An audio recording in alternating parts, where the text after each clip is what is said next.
8 বছর ছিলেন, কোথায় ছিলেন? এটাই 8 বছর এখানেই ছিলেন। I couldn't tell whether to stay all night from the sun. They used to blindfold us and handcuff us.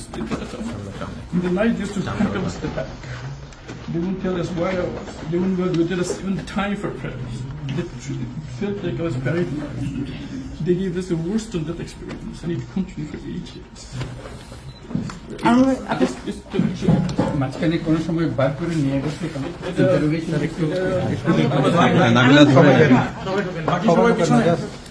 ওই যে বললাম যে হেলথ ইস্যু যখন হচ্ছিল আমার I had a massive boil আমার পায়ে, আমি ওটা চিন্তা করলাম যে এখন তো হাসপাতালে নিয়ে যেতে হবে, অন্তত অদূরে তো চিকিৎসা করবে। মিডল অফ দ্য নাইট তারা আমাকে আমার চোখের সাথে বেঁধে দে operated on me in myself without any antibiotics nothing. বললে যে এটা এখন আপনি গরম ছেক দিবেন, আমি কোথা থেকে গরম ছেক দিব, ওই জন্য ওটা ব্যবস্থা হয়ে যাবে। পুরানো ময়লা একটা বালতির মধ্যে তারা গরম পানি নিয়ে দিত, বলছে ছেক দেন আপনি।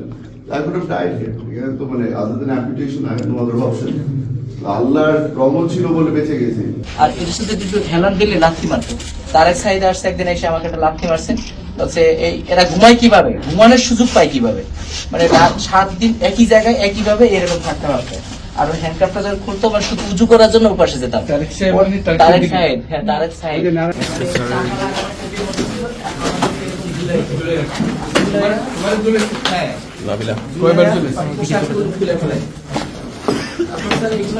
ছিল চিল্লা পাল্লা করতে দিকে যেতাম। আর এখানে ছিল বিভৎস অনেক ছবি অবস্থা তাই হয়। আর এখানে একটা বিশাল বড় চেয়ার যেটা আমাদের আনতো বাইন্দা, তারপর বলতে এরেছেন নাসার সিরিনা আর মারতো, এরেছেন নাসার সিরিনা তো দেখি না, চিনটা চিনবি এরেছেন নাসার সিরিনা। তারপর আবার এটা ঝুলে আবার তোদের কারেন্ট শর্ট, তখন পোশাক খুলে মানে ঘুমন আগে কারেন্ট শর্ট দিত। আর ওদের বিভিন্ন টিম থাকতো।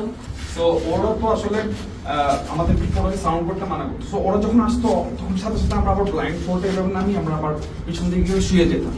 সেইভাবে করে আমাদের দিনগুলো পার হতো।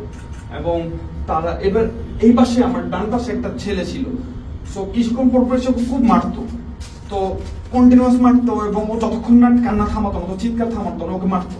সো আমি তখন জিজ্ঞেস করতাম ও কেন মারতেছে, তো সব বলতো ও ওকে মারতে মারতো পাগল হয়ে গেছে এবং ন্যাংটা দাঁড়ায় থাকতো, এই জন্য ওকে মারতো। এবং ওকে কন্টিনিউয়াস মারতো যতক্ষণ ও সাউন্ড বন্ধ করতো না। সো আমার এই পাশে আমি আরো 4-5 জনকে দেখি, কেউ 1.5 বছর, কেউ 2 বছর, কেউ 3 বছর ধরে ঘুম ছিল। সো এভাবেই করেই আমাদের কয়জন তোমাদের এর মধ্যে? আমার এখানে আমার জানা মতে 6 জন ছিল। এ পাশে ছিলেন? আমি 10 ডেজ ছিলাম। তোমাকে এনেছিল জাস্ট মোদির বিরুদ্ধে স্ট্যাটাস দিয়েছিল, আর পরের পরশি বাকিদের পুরো পরিচয় জানতে পেরেছিলে? আমি একজনের নাম জানাচ্ছি সাইফুল, 2 জনের নাম জানতাম, 2 জনের নামই সাইফুল ছিল। পলিটিক্যাল অ্যাক্টিভিস্ট বা ছাত্র। তো আমাকে এরপর 10 দিন আসার পরে আমাকে যখন ওরা এখান থেকে নিয়ে যায়, আমাকে ফিশ মানে এরকম করে একজনের সাথে কমিউনিকেট করতো, নো সাউন্ড এট অল। তো তারা ওরা কি 2 রাকাত নফল নামাজ পড়ে নিস, তোরা এখান থেকে বের করতেছে। সো আমি ধরে নিয়েছি আমাকে ক্রস ফায়ার দিব, মেরে ফেলবি। সো আমি আসলে কালেমা পড়ে নিয়ে অথবা দোয়া পড়ে, এরপর আমাকে আবার নিয়ে যায়। সো নিয়ে যাওয়ার পরে আমার সাথে কিছুদিন আগে আমার দেশ নিউজে আমাদের এই লিড নিউজ এসেছে যে 3 প্রকৌশলীকে গুম, এটা লিড নিউজ এসেছে। ওইখানে আমার সাথে আরো 2 জনকে গুম করা হয়। জাস্ট তারা আমার সাথে বসে চা খেত, আমার সাথে তারাও ভালো ভালো কোম্পানিতে, একজন চুয়েটের ইঞ্জিনিয়ার, একজন সফটওয়্যার ইঞ্জিনিয়ার, একজন ইলেকট্রিক্যাল ইঞ্জিনিয়ার। সো জাস্ট আমার সাথে তারা হাঁটতো, কথা বলতো, সেই জন্যই তারা নিয়ে এসেছে। সো পরবর্তীতে আমাদেরকে যেই দিন প্রকাশ করা হবে মিডিয়ার সামনে, তার আগের দিন রাতে নারায়ণগঞ্জে একটা হোটেলের সামনে ওরা নিয়ে যায় গাড়ি করে। আমরা 3 জন এবং সাথে আরেকজন হুজুর, যাকে আরো 2 সপ্তাহ আগে গুম করে তারা লিখেছিল, র্যাব 11 সেল। তো ওইখান থেকে আমাদেরকে নিয়ে যায়।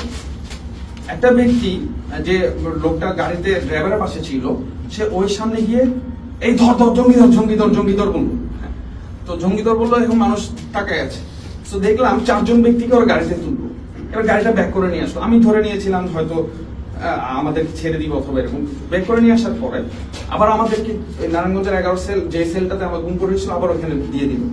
পরের দিন সমস্ত মিডিয়ার সামনে আমাদেরকে এভাবে দাঁড় করিয়ে ক্যামেরাম্যানরা বললো, মিডিয়াম্যানরা বললো যে আপনারা হাঁটেন। হ্যাঁ, আমরা হাঁটলাম। হাঁটার পরে আবার যান, আবার আমাদেরকে ঢুকে ফেলা হলো সেলে।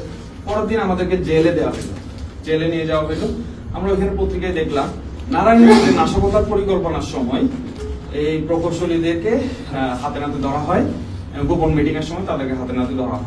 এরপর আমার I have just my career already destroyed, and I was a procurement manager in multinational companies, and I earned 6-digit salary, and that is a big point in my career. Within 3 years, I became manager, and everything was gone, and still I am suffering in financial crisis. I have 3 children, and আমি কেসে এখনো হাজিরা দিই, আমার কেসটা এখনো চলছে মানে নারায়ণগঞ্জে। just জঙ্গি নাটক জঙ্গি নাটক, হ্যাঁ, ওই জঙ্গি মামলাটাই এখনো চলছে, আমি এখনো হাজিরা দিই। এখনো চলছে। জি।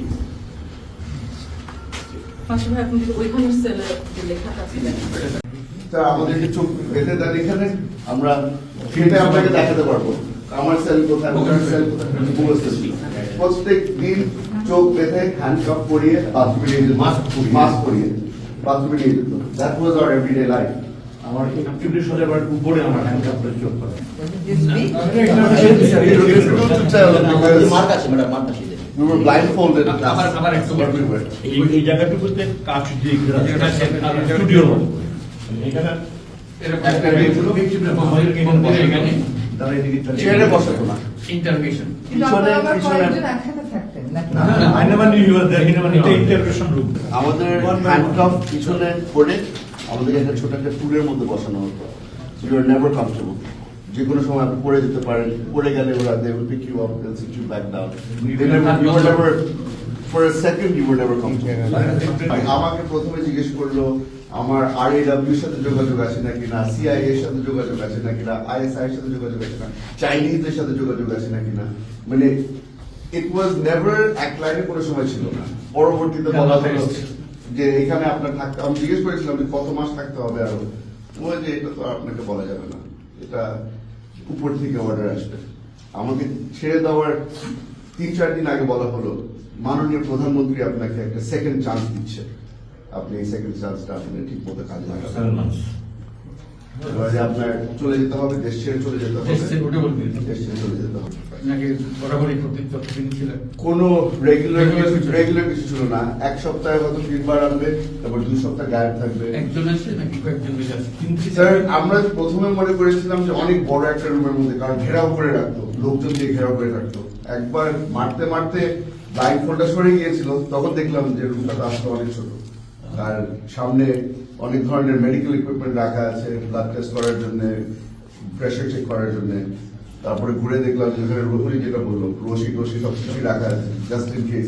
একটা রিং এর মতো ছিল, এখানে রশি দিয়ে হাত বেঁধে পায়ের পিছনে একটা রড দেওয়া হতো, make me sit down and then put pressure on my shoulders, এখানে যেন লাগে।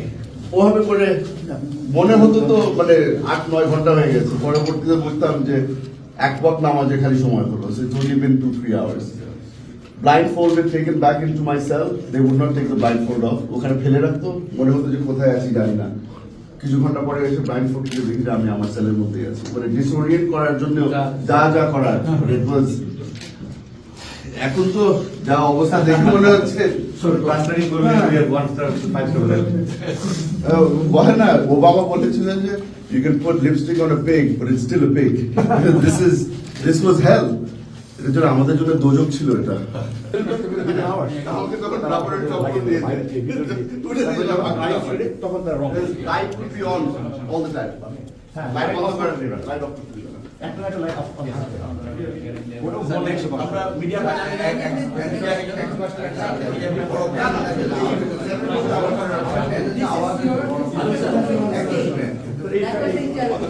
That is the I was there because I felt very so that was এইটার উপরটা হচ্ছে সাদা কাগজ দেওয়া ছিল, আর বাকি 3টা কালো ছিল। এখানে সাদা কাগজ ছিল, এই ধরনের লাইট ছিল, হ্যাঁ আলো দেখতে পারতাম, মেসটা দেখতে পারতাম, আমি দেখতে পারতাম। জুতা খুলে আমি লাইট বাল্ব ভেঙে ফেলতাম। পরের দিকে একদিন ঘুরতে ঘুরতে দেখি যে আমার জুতা নিয়ে ঘরে ফিরে বিকেলে যখন শুরু Whenever after he fall ill, he would be put in there. Last week was 7th March. We were being তোমরা জানতা না এই অবস্থা পর্যন্ত স্যার ভিজিট করলেন আমরা সাথে দেখছি এগুলো অলরেডি হয়ে গেছে। আপনি যা দেখছেন স্যার আপনি কোনো পরিবর্তন পেয়েছেন? আমরা এইভাবেই দেখছি। হ্যাঁ এক্সাক্টলি এইভাবে আছে। I have not সব মিলিয়ে টর্চার সেন্টারে কত লোক ঢুকেছে মনে হয় বা তোমাদের মিনিমাম কয়টা মানে মিনিমাম তোমাদের হিসাবে টর্চার সেল ছিল থাউজেন্ডস এর মতো এগুলো তো থাকছে একটা মানে যে কোনো গোপন বন্দিশালা ছিল প্রত্যেকটা গোপন বন্দিশালায় টর্চার সেল ছিল। মানে সেফ হাউস তো থাকবে যে কোনো দেশে থাকবে আর প্রত্যেকটা জেলায় একটা করে বন্দিশালা ছিল মিনিমাম আরো বেশি হবে। মিনিমাম আমি ভিতরে থাকা অবস্থায় 16 মাস অবস্থায় আমাকে মার্ডার মামলা দিচ্ছে এবং দিদি নিয়ে বলে তুই এইভাবে স্টেটমেন্ট দিবি, এগুলো বলবি, এগুলো করবি, তুই শিবিরে মাসুদ রে চেনস? চিনি স্যার। তোরা তো পাশের রুমে থাকে না? তারা জি স্যার। ওর লাগে তো সম্পর্ক? আমি স্যার সম্পর্ক নেই। বলছে এইটা ছোট মির্কি আসে, এটাও অর্থ যোগান দেয়। আমি বলতো তুই জঙ্গি না, বাট তুই জঙ্গির অর্থ যোগান দেয় না, আমাকে জঙ্গির অর্থ যোগান দেওয়া না। স্যার এখানে ছিলাম স্যার, এখানে আমাকে রাখছে 7 দিন এবং আমার অনেক সাইন আছে। ওই রুমে একটা নিয়ে ডিজে লোক আসতো, অনেক কত টিএস স্যার আছে, মানে তারেক সাইজ স্যার। উনি আসলে মনে করেন যে অন্য তখন মাইতো, ওরা তখন বলতো যে সাইন করো, অনেকগুলো সাইন রাখতো। আমাদের 5-6 জন ছিলাম। আর এই পাশে একটা রুমে বসে ওদেরকে একটু দেখাতো, কিছু দেখা। তখন এই পাশে কিছু লাশ ছিল স্যার, মানে তারা ওই রক্তের উপর ওই পাড়াইছে। ও আমার আরেকজন কেস পার্টনার, এখনো জেলে আছে 11 বছর, মানে যে ছিল আমার স্টোর ইনচার্জ সহকারী, ওরেও নিয়ে আসছে এই মামলায়। আইনে ওখানে তাকে হাঁটাইছে। আমাকে বলে, আমি জিজ্ঞেস করলাম যে কি বলছে, অনেকগুলো লাশ ওখানে। কিরম লাগতেছে? বলছে কি লড়ে চলে না, দেখছো এটা বল। আর ওই সময় স্যার ওরা খুব ইমোশনাল ছিল যে এগুলাকে মানে কোথাও ফালাবে বা কিছু করবে, কিন্তু আমরা ক্যালকুলেশন করতে পারি না যে কোথায় কারা কি। আসার গন্ধ পাইতাম, আর রাতের বেলা অনেক কান্নার সাউন্ড পাইতাম, বাবা গো মা গো সাউন্ড পেতাম। ওই সেটটা সাউন্ড গুলো গন্ধ পাইতাম না, গন্ধটা হলো একটা দুর্গন্ধ থাকতো। আমরা বলতাম স্যার গন্ধ পাইতো, একটু কিছু মানে ধরো স্প্রে করে দিত। তারপরে জানলাম জেলে যাওয়ার পরে যে একজনের শরীর পচে গেছে এবং ভিতরে সে মারা গেছে। তার নাম ছিল কি যেন একটা নাম, ওই এখানেই মারা গেছে সে। তার শরীর পচে গন্ধ আসতো ওই টাইমটাতে ছিল। এবং আমরা যারা ছিলাম ম্যাক্সিমাম 8 মাস 9 মাস 1 বছর 2 বছর এখানে ঘুম থাকতো। ওরা বলতো আপনাদের সাউন্ড শুনতাম, কথা বলতাম, মানে ওরা বুঝতো যে আমরা আসছি এখানে। এবং ওই রুমটায় নিয়ে স্যার আমার অনেকগুলো সাইন নেই। আমি বলেন স্যার আমার গার্মেন্টসে 1 টাকা, তখন আমার 1 টাকা গার্মেন্টস স্যার। তো আমি বুঝছি যে তখন বের হওয়ার পর স্যার একটা টুল টেবিলও পাই না, সব নিয়ে গেছে স্যার, সব নিয়ে গেছে। এবং ওখানে স্থানীয় যারা দল করে ওরা সব এগুলো স্যার লুট করছে, আমি কিছুই পাই না স্যার। আমার উপর আক্রোশ হলো স্যার যে ওই যে ছেলেটা স্টোর ইনচার্জ ছিল, ও ছিল জামা শিবিরের, ওরা আমি চাকরি দিয়েছি বলছে এটার এখানে। তারপর আমি এখানে, ওখান থেকে তারা আস্তে আস্তে করে আমাকে করে। তারপরে স্যার আমার কাছে বড় একটা অ্যামাউন্ট চাইছে, যেটা 1 কোটি। আমি তখন ব্র্যাক ব্যাংক থেকে 1 কোটি 40 লাখ টাকা বাড়ি মর্টগেজ করে বেঞ্চ করে দিয়েছিলাম। আমি 60 লাখে রাজি হয়েছিলাম, কিন্তু বলছে না এখন আর সম্ভব না, দেরি করে ফেলেছিস। তারপর বলছে একটা মামলা দেবো, কোনো ভয় নাই। একটা মামলা দেওয়ার হাতি ছেড়ে নিয়ে উল্টা পাল্টা গাড়িতে গুলি করছে। আমার একটা গাড়ি ছিল কোনটা অ্যাকর্ড, ওই গুলি করে নিজেরা পিছনে কিছু বিস্ফোরক দিয়ে লোকজন রাখছে, দেখো তো এই ডালাটা করবো, তোমরা একটু উপস্থিত থাকবে। তখন কিছু গুলি কিছু বিস্ফোরক দেখে বসে এদের কাছে এটা পাওয়া গেছে।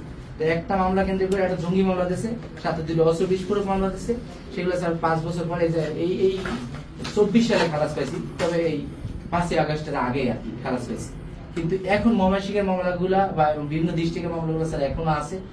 এখন স্যার আজকের এখানে আসা স্যার যেন আমাদের মামলাগুলা স্যার শেষ হয়, কারণ এগুলা দিয়ে স্যার কাজ করতে পারে না।